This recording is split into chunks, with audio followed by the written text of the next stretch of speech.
Okay, so thanks for joining me this morning. I hope it has been a great EclipseCon so far for you this year. I'm Stéphane Lemer, I'm committer on Eclipse Che, and during this session I would like to speak about how you can use Che to provide portable developer workspaces. And I don't know if you are like me, but in fact, I'm usually exploring a lot of GitHub repositories. I see a lot of different frameworks, different libraries that seems to be very interesting, seems to be very cool, but I'm never really trying them. So at the end of the week, in general, I have my Chrome with a lot of browser tabs, with a lot of GitHub repositories that I was expecting to try, that I was expecting to give a look, but I can't afford the time to test them. So in general, on Friday, I'm closing the browser tabs that are not the most interesting one, and I'm starring the ones that I think could be interesting, or I bookmarking them, but I'm really never testing them. And it's a real problem, because if you have an open source project, you really want people to be able to try your project as fast as possible. You want to onboard them on your project, and you want to have them being able to try and then to contribute to your project. So we have a proposal inside of Che, and that's what I'm going to discuss about. So the developer workspace, it's something that we are all spending a lot of time in it all our day. It's all the tools that we are using, and in fact, it's considered to be okay to spend a lot of time to configure it, but if we take a step back, we know that we are spending a lot of time to configure our developer workspace, to set up the right set of dependencies, to set up the right set of libraries, of plugins, and things like that. And we are losing a lot of efficiency. Instead of spending time creating value for our project, we are spending time configuring our developer workspace. So when we are working in teams, in general, what we do is that we start to write some documentation. Some of us are also doing some Vagrant images, and some others are also doing a zip of their Eclipse and sharing it this way. But really, the time when you realize that all of this is not up to date is when someone new is coming in your team. So the newcomer takes the documentation and it does not work. It was not up to date. It's missing something, and in general, it's where the mess is starting. So inside of Che, it's a different approach. We have redefined the concept of a workspace, and inside of a workspace, we are including all the runtime dependencies.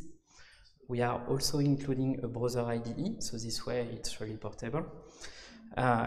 And most importantly, the dependencies that you need in order to be able to code, to build, to test, and to run a project. So the workspace are bringing their own runtime. Those runtimes can be containers. It can be a single container, or it can be multiple containers if you want. And inside of those containers, you will install all the dependencies that you need in order to build, test, code on the project. So you will install Maven, you will install Tomcat if you need it to run your application, and things like that. So once we have that, we have a workspace that is portable, that is completely isolated and able to do everything that you need for the project. So what's missing is a flow in order to provide this developer workspace in just a few seconds to anyone. And that's what Chedir is providing. So Chedir relies on a Che file, which is really close to a Vagrant file or a Docker file. And inside of this Che file, which is a recipe. You have all the information that are needed in order to configure the browser IDE, in order to configure the runtime with the right set of dependencies, and also to have the information about the project. So the way it works is that you do a git clone of your repository, and then you start Eclipse Che by doing a command which is chedir up. It will use the Che file to instantiate the workspace and to start Che, and it will mount the project source files directly inside of the workspace. So this way, if you are editing the source code on your local machine, you will see the changes in your workspace, and vice versa. If you edit the source code inside of the workspace using the browser IDE of Che, you will see the changes on your local clone. So it's very simple. Git clone, chedir up. So let's see how this is working.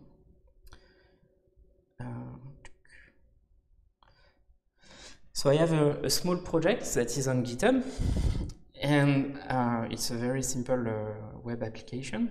And inside of this repository, I have a Che file. So what I'm going to do, I will do a git clone of this repository.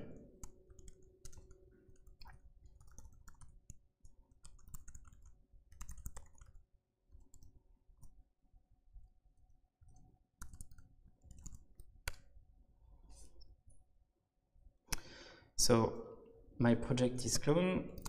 I can open it up, and you will see I have my Che file that is here. So now what I want to do is I want to start Che using this recipe.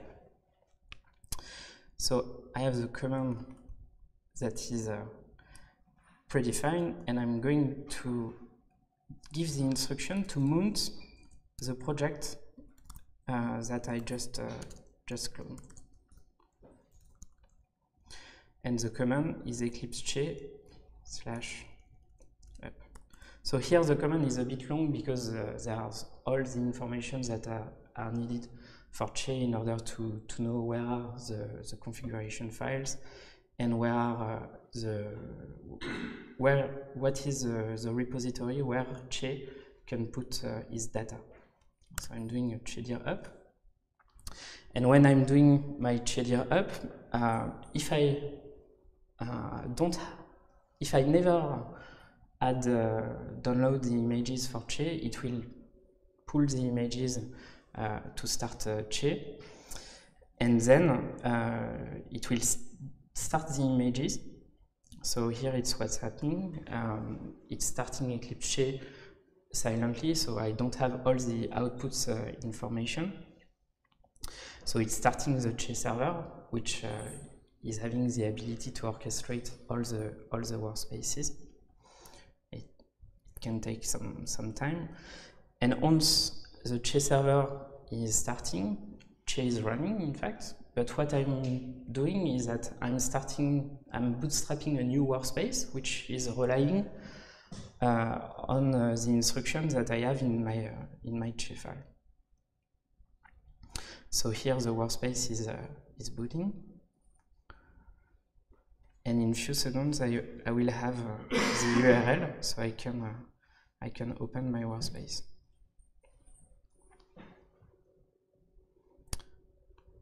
Here it is.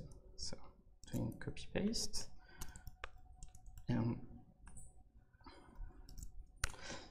Opening the workspace, so it's opening Che.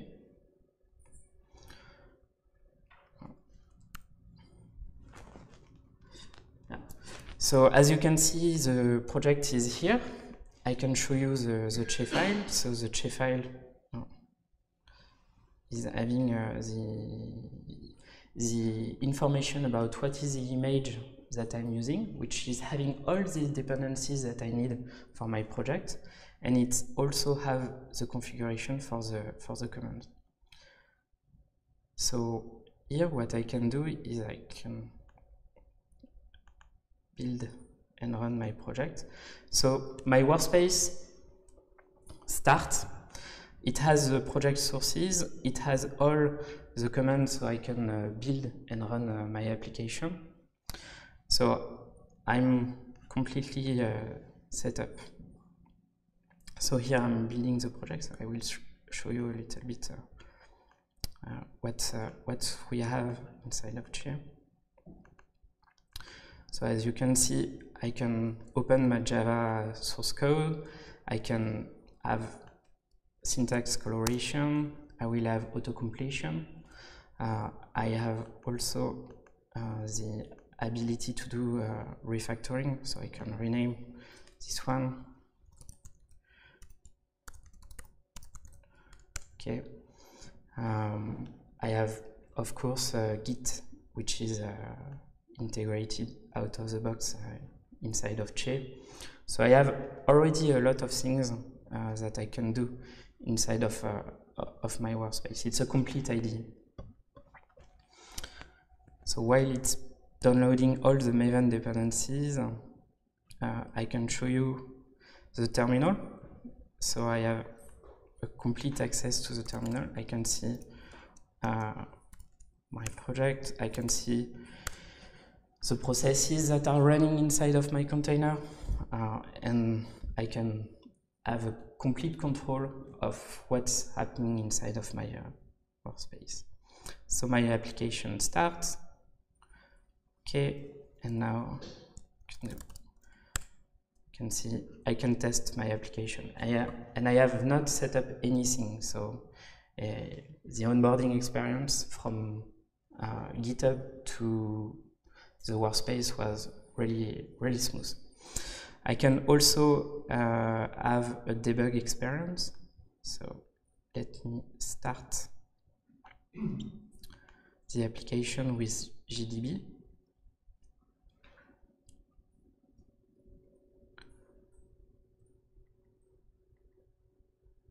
So I can go into my source code. I can set up a breakpoint. And now I'm going into the menu Run, Edit Debug Configuration. I have a remote Java debugger.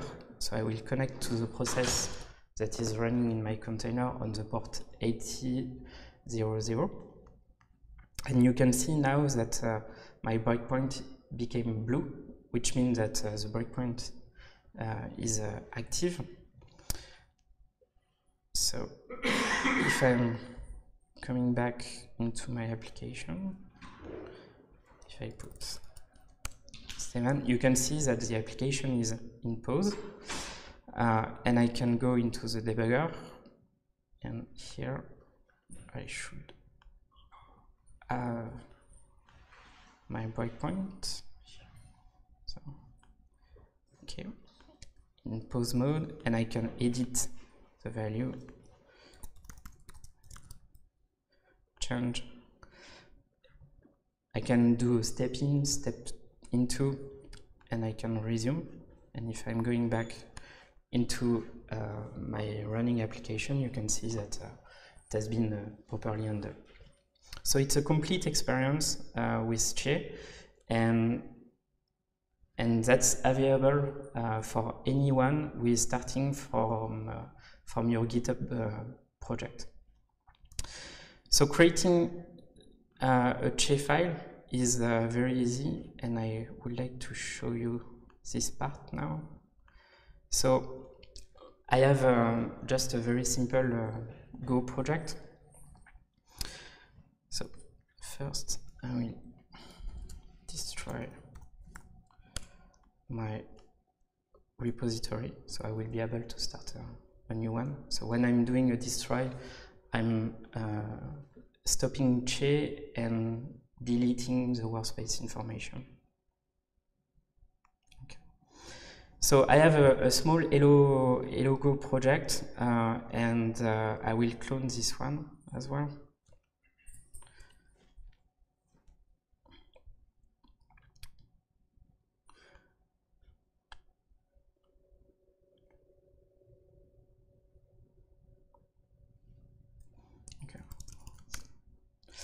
So clone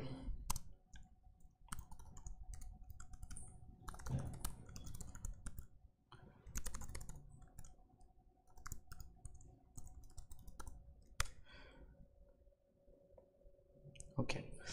So here it's different. It's a project that is from GitHub, but I don't have a J-file yet. So I want to create one.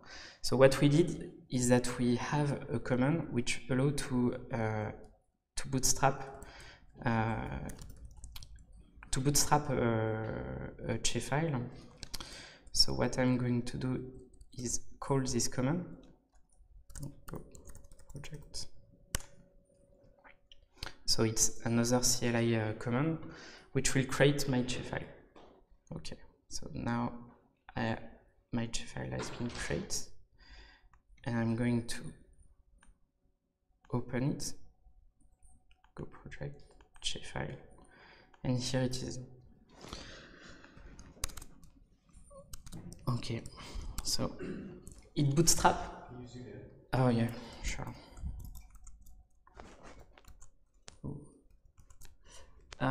So it provides me a basic J-file which is having some basic information at first. So you can see that the J-file is composed of a few sections: the commands, the project type, the post-loading actions, and I will discuss about that a little bit later, plus the workspace information. So here I'm giving a name to my workspace, which is local, and I'm allocating 2 GB of RAM for my workspace. What I need to do now is to provide the runtime for my workspace. I need to provide the runtime with all the dependencies that I need for my project. So we have prepared a small image, and you can see that it's just a basic Ubuntu JDK 8 image where we install Go in it. So I'm going to use this one to be the definition of my workspace runtime for this J-file. Now I want to configure a command. So when someone is cloning my repository and using the J-file, he will be able to run my project. So what I'm going to do is just adding go run / go project / hello.go. Here it is. That's it. So my J-file is ready. I have provided the information about the runtime that is needed for my workspace, plus the commands that I want to use inside of my workspace. So let's use it. JDR up. So once again, it will start J silently. It will start the J server, and then it will use all the information that I have here, which are very basic. It's a basic sample in order to configure my workspace.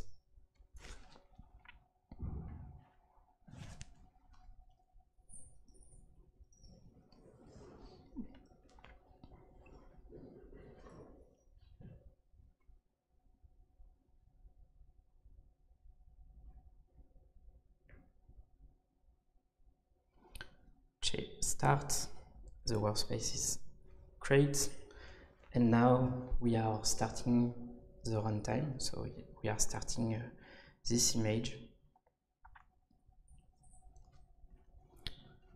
and once the image will be start, the workspace will mount the project sources. Here it is. This is HK.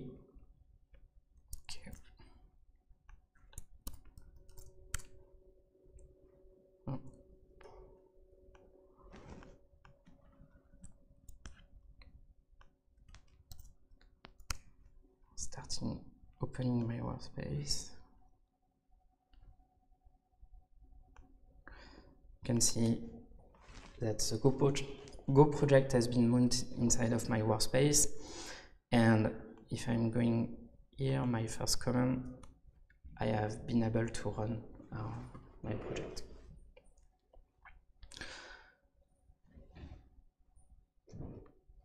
So I'm going back to my slides.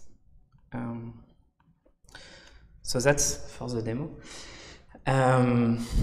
So inside of Chedir, you have a lot of commands that are coming along. You have the Chedir init, which allow to create the Che file if it does not exist yet in the repository. Chedir up to boot the Eclipse Che workspace, Chedir status, Chedir down to stop Eclipse Che and stop the workspaces, and Chedir destroy to shut down Eclipse Che and remove the workspace. You can also connect over SSH directly into the workspace if you want. So when you call the Chedir init, what I did just before, we provide a default Che file, which is kind of basic. The defaults are with a runtime, which is an Ubuntu image. The project type will be blank, and there is a dummy command as well. And we set up the memory to 2 GB of RAM. So the syntax, as you saw, is quite simple. There is 3 most important blocks in a Che file. The first part is the configuration of the workspace. So what is the name, what is the RAM.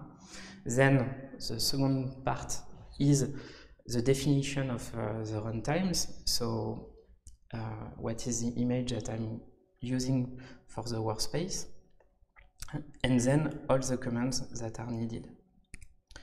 So you can provide different kind of runtimes. You can just point to an image that is on a Docker registry, as I did. You can provide the Docker file content as well. You can provide a compose file if you want, or a set of configuration for Kubernetes as well, and a project. And it works also when you have a Docker file inside of the sources of your project. You can have some post-loading action. So this way, when you open the workspace, you can also configure it to run a specific command. So you can bootstrap the build of the project, or you can open a specific file at a specific line if you want. And inside of the commands, there's a lot of configuration mechanism, such as using the macro, so you can access to the path where the user is in the Project Explorer, or you can access to the currently open file in the editor. So there's a lot of macro that you can use, and you can also define the previews. So when you have a server that is running inside of your workspace, you can provide the URL to access to this server. And of course, once you have this Che file, you can host it on any kind of repository. So this way you can replace all the information that are in the README file. You can just provide the instruction to how to use the Che file to bootstrap the developer workspace, and the user will have an environment which will be completely isolated. It will not create a mess with the local dependencies. So if you have different versions of Node.js, sometimes it can be tricky. Here, it will be isolated, so it will not affect what you have on your machine. But so that's really cool. That's really a nice way to onboard the developers if you have a project that is on GitHub, and if you want to onboard new contributors as well. But really, what's missing is just something as simple as clicking on a button. So I'm on GitHub. I want to try it, to try the project. I want to run it. I just want to click on a button, get my workspace running, and that's it. Don't have to clone on my local machine, and don't have to do anything. And that's what the factory is doing. It's another feature that we have. It works with a Che that is running on a remote cloud. So the factory is the registration of a Che file as a URL onto a Che system that is running remotely. And then when you register this Che file onto the system, you have a URL that has all the information in order to provide the developer workspace. So here, the flow was pretty the same. We start the workspace, and I get the same project. It's probably a bit small. I have the same project, and I'm now able to open and edit. And I have not installed anything on my machine. I have not installed Docker. I just click on a button. So the factory are working with a Che that is deployed on a cloud infrastructure, such as OpenShift or other kind of infrastructure. And once you have those URLs, you can think about how you can integrate that into all the different tools that you are using. It's really convenient. In fact, you can provide the developer workspace just with a link inside of Jira, for example. So it really changed the way we are working. Instead of protecting our developer workspace from changing the dependencies and adding new kind of plugins into our Eclipse, in fact, we can now have a workspace defined for a particular task. So I do my task, I have my workspace to do my task. Once I'm done with my task, I can forget about the workspace. And if I need to come back to this task, I can reinstantiate the workspace on demand and exactly when I need it. And another aspect that is very cool is that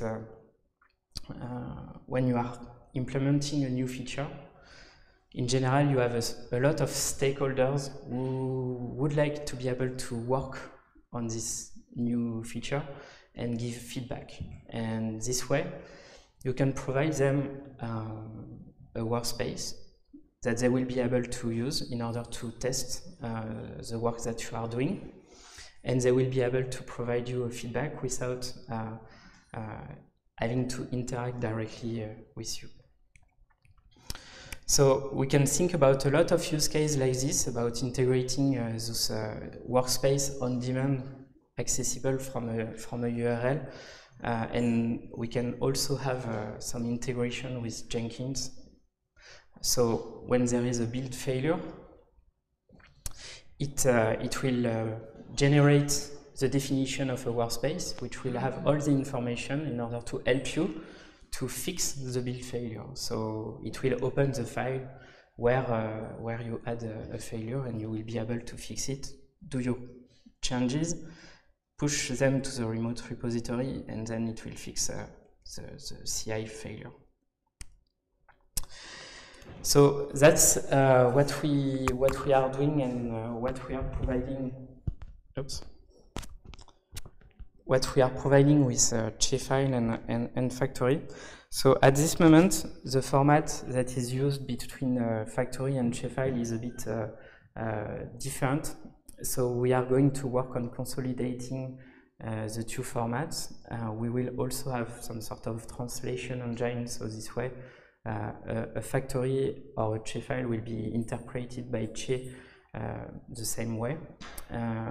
And there is another aspect that is missing, is that when you configure your workspace inside of Che, when you add some commands, for example, you would like them to be saved directly into the Che file. So there is a sync that has to be done between the shapefile and the workspace configuration. So this way, when you add new things and when you configure your workspace, it will be saved in the shapefile. And then there are other things that we will provide to allow an easy edition of the shapefile. So we will provide an editor with its dedicated LSP language server to edit it. Have you got any questions?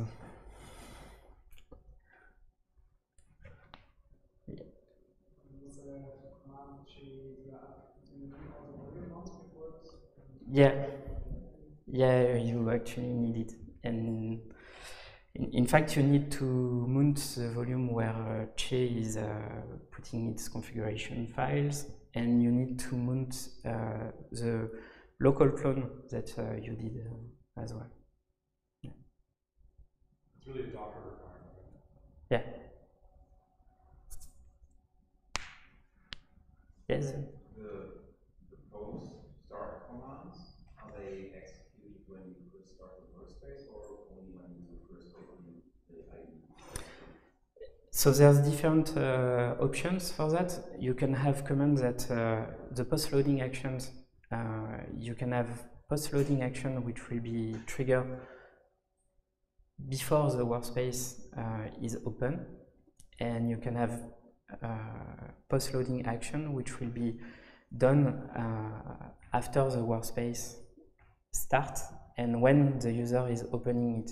So it really depends. You can have a post loading action which will do only something one time, for example, when the workspace is starting, and you can have a post loading action which will be done each time you open the workspace. So both. For instance, configure that it should run the build, and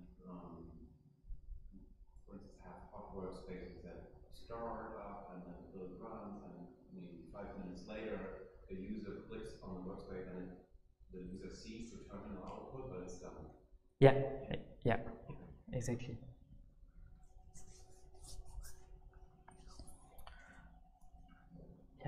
Any possibility to combine this with the hardware running on the user's computer? If you want to program an embedded device. Yeah. Any possibility to get the firmware on the embedded device? So you can, it depends which kind of embedded device you are targeting. If it's an embedded device which is having a TCP/IP connection, then that's possible to connect remotely to this device from a Che workspace. If it's a device which is not having this, then it needs other kind of mechanism. And you need some sort of agents which will be on your local machine in order to be able to connect to the embedded device and to expose the connection to the workspace, in fact. Let me reframe that. I mean, if I have a runtime in Docker, yeah. I can pass the device node into Docker and then flash out with that device node. How would I configure the Che file to be the Docker container of my runtime such that I sort of have to pass through the device first into the Che Docker container, and then from that I have to mount it into the runtime Docker container so that I can then program from that to the device? So, in theory, that's something that we can do, that we can handle. That's not something that we have, it's not a use case that we have handled, but in fact, if you want to build a Docker image from your workspace, it's possible, and then you can deploy that image onto the device where it will be executed. That's what you would like to do? My question is, can I pass options into the Che file how the runtime is started with Docker? So you can do that in compose file, I think. Are you talking about having like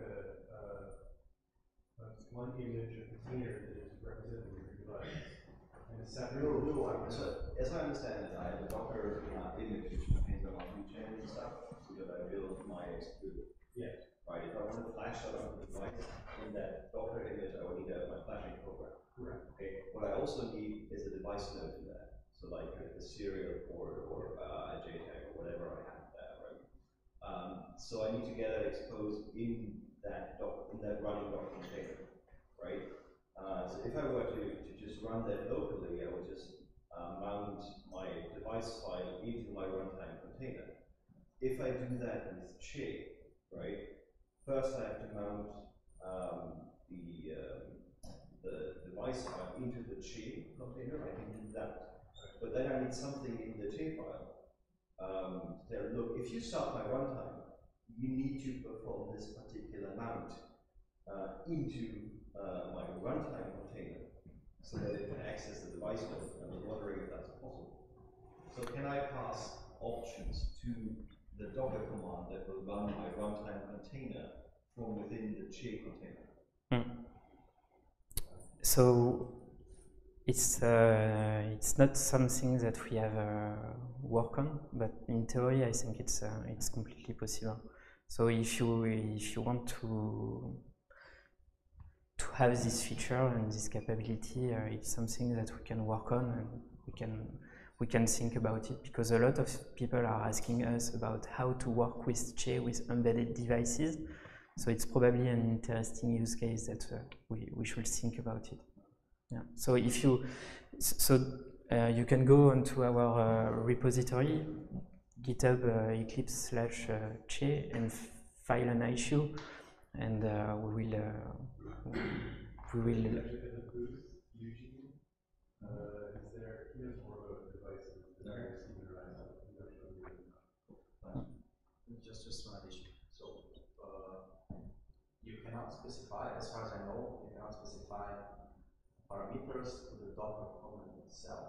But what you can specify in your workspace is that your container is going to be from this space, and then you can have all the commands that you have in Docker file. So you could have volume there and add the volume which you have mounted. So nothing is possible.